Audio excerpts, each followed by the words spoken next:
আমি তোকে ছাড়িয়ে দিলাম। আমার অমর মাথা খাওয়ার জন্য তোমাকে আমার চরম শাস্তি দিতে হবে। সেই শাস্তি তোমাকে মাথা পাইতে নিতে হবে। না, আমার এই পায়ে দুটো দুটো তুমি মাথায় তুলে না।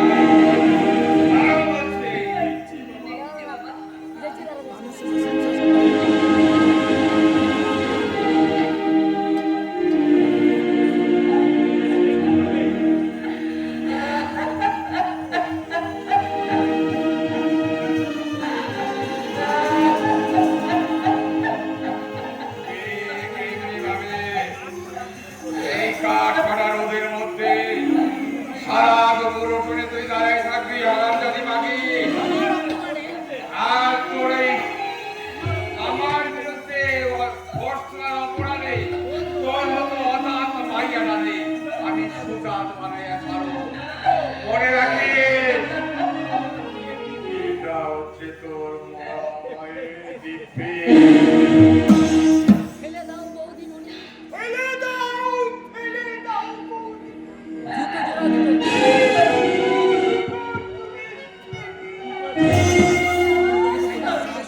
কেমন করে ফেলবো চললে না, আমার বড় মায়ের দিব্যি দিয়ে গেল। তুমি চলে যাও, তুমি চলে যাও এখান থেকে। তোমাকে এভাবে রেখে তোমাকে আমি এভাবে রেখে কি করে যাবো বলো তো বৌদিমণি? কেমন করে যাবো বলো ঘরের বউকে এভাবে, ঘরের বউকে এভাবে। চরণদা, চরণদা, যখনই শুনলাম তখন আমি শুনলাম কলকাতা থেকে তোমার বাবা কলিকাতা থেকে তোমার বাবা। তখনই ভেবেছিলাম আজ একটা, হ্যাঁ, তখন আমি একবার ভেবেছিলাম আজ একটা একটা মহা ঘটনা হবে। কিন্তু এমনটা হবে কিন্তু কেমন তো আমি ভাবতে পারিনি। আমি ভাবতে আমি ভাবতে পারি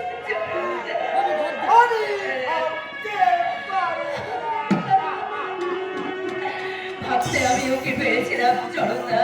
বাবার অমতে বিয়ে করে আজ আমার এই পরিণাম হবে।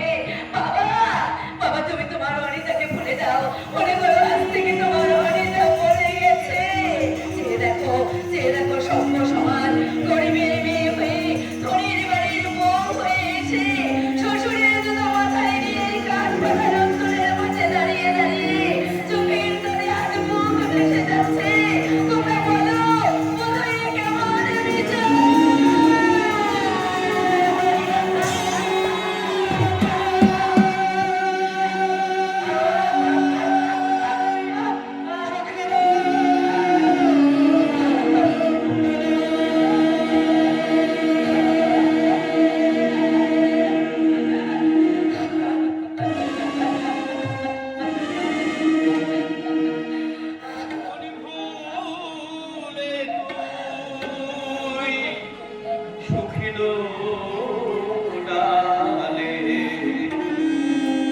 বেঁধেছিলে বসা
কি বলছো মামা?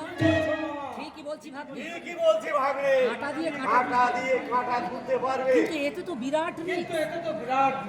রিস্ক না নিলে Profit আসবে কি করে? আসবে কি করে? অবশ্য তুমি যদি- অবশ্য তুমি যদি ভাবো আমি তোমাদের আমি তোমাদের আশ্রিত হয়ে একটু একটু বেশি- বেশি বলছি, তাহলে- তাহলে ওই মুখে তালা না না, চাপিয়ে দিচ্ছি। এসব কি বলছো? সব তুমি কি বলছো মামা? তুমি তো আপন ভেবে তুমি তো আমাদের আপন ভেবে আমাদের জন্য এত আমাদের জন্য মাথা ঘামাচ্ছ। এত এতক্ষণ কি আসল কথা বলেছো ভাগ্নে? বাজারে যা বাজারে